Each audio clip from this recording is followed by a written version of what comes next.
WNBA icon suggested no one in Fever locker room wants to play with Clark.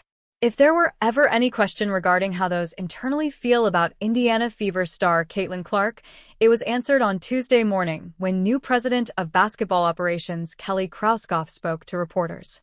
WNBA legend Sheryl Swoopes started a social media firestorm weeks ago when she claimed on the Gil's Arena podcast that several players in Indiana's locker room want out of town because no one wants to play with Clark. Krauskopf addressed those accusations on Tuesday and indirectly made Swoopes seem foolish for speaking about something she has no first-hand knowledge of. Yes, we are. We're definitely in a position, and I would think that if you are a smart basketball player and you watch the way she plays, you would want to play with her. She, much like Tyrese Halliburton, she gets you the ball in places that you didn't even know you were open because she passes to space, she finds openings and ways to free up other players. So, I look at just really how her and Kelsey work together and the efficiency of the offense because of the way that she plays the game. I would think that if you're a smart basketball player and you watch the way she plays, you would want to play with her, Krauskopf said. Much like Tyrese Halliburton, she gets you the ball in places you didn't even know you were open because she passes to space. She finds openings and ways to free up other players. So, I look at really how her and Kelsey Mitchell work together and the efficiency of the offense because of the way that she plays the game. 3 WNBA MVPs in your career. Would you consider each of those 3 seasons as dominant seasons for yourself? No. Yes, she actually said that. But you were literally the best player in this. Right. Because I think you can be the best player and not be the most dominant. Yeah. And the reason why I say that is because I don't have it in front of me, but I wasn't the leading scorer. When we're talking about Caitlin, we're talking about when she said dominate. When we're saying dominate, we're thinking what she does in college. Score the ball. She's dominated college, right? No, she dominated in college. She dominated. So when she says you won't come here and dominate off the rip, averaging 17 is not dominated compared to averaging 30-something for 4 straight years. But that was also the first half of the season. Mm-hmm. I feel like after the break, I still don't think she's dominating, but she's a different player than she was in the first half of the season. I think leading the WNBA in assists is dominating.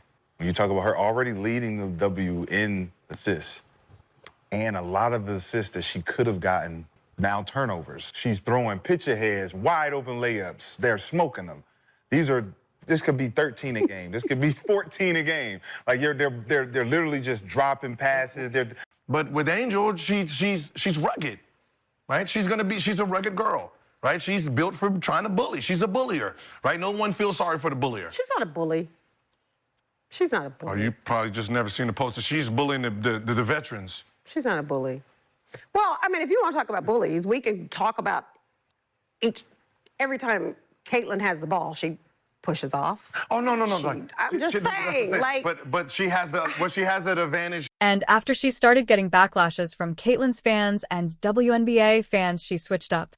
What I want to clear up is that for whatever reason, there's this narrative that I hate Caitlin Clark.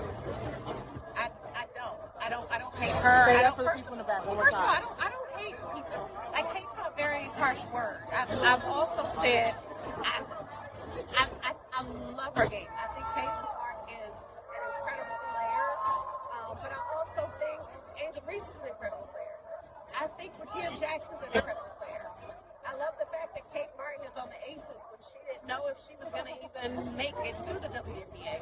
So for me, it's not just about talking about one player. It's about talking about all the players that continue to uplift this game. They continue to bring more people to the game. And I don't know. For me, there's no hard feelings. There's no hate. There's none of that. I respect Caitlin's game. I think she is a great player, but I respect every player in this league, and I think it's okay to talk about that. And today, I have 2. I am going to give Caitlin Clark her flowers. Yes, I said that. Oh, my God. No. But and I'm not going to put it together.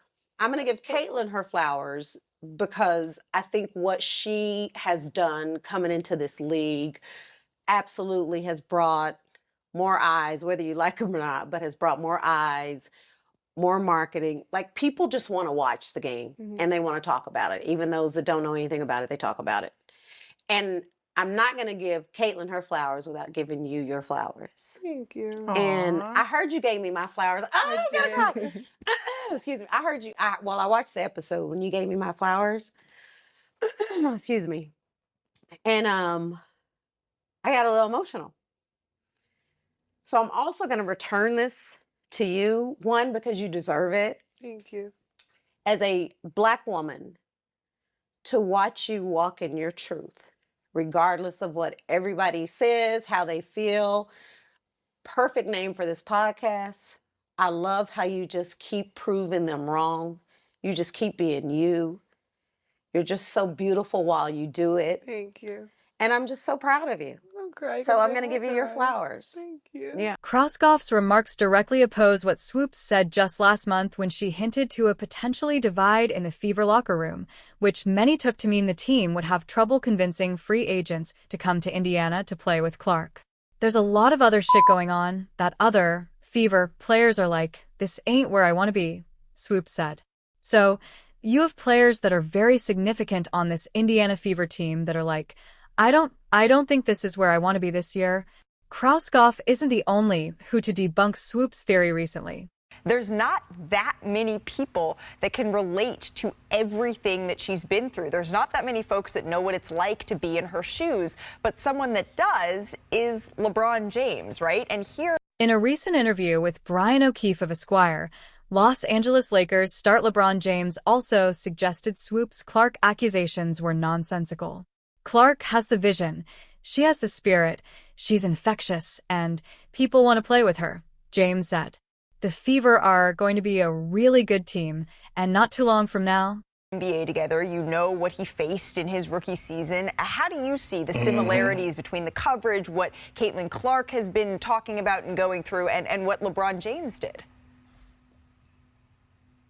Well, everything, especially the pressure, right? And the pressure amongst their peers, right? We know when it comes to having the pressure of going on the road, packing out arenas, everyone is coming to see you, whether they come to see you do good or to fail. Is no other two athletes like LeBron James and Caitlin Clark that's been under this most pressure since I've been around the game of basketball that I've witnessed with my very own eyes. I agree with that. The only exception is we didn't see the explosion of social media until 2019. Great point. 10. Right now, we are at the high of it right now, and it's a little bit of a different atmosphere.